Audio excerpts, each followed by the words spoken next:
Massachusetts winters are brutal, so the last thing you need is a drafty door. It'll leave your family cold and your heating bills high. But here's the thing, if your door isn't installed right, it won't matter how high quality it is. What really makes a difference is the installation. Why?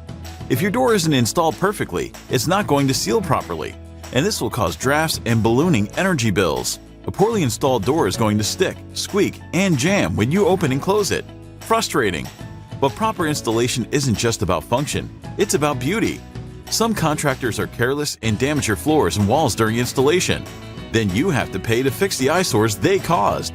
So how do you get door installation done right? Choose a reputable contractor that's licensed and insured. Make sure they have plenty of 5-star reviews, lots of job photos, and a strong track record for quality.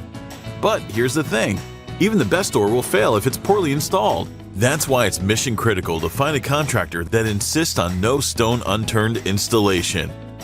Accept nothing less.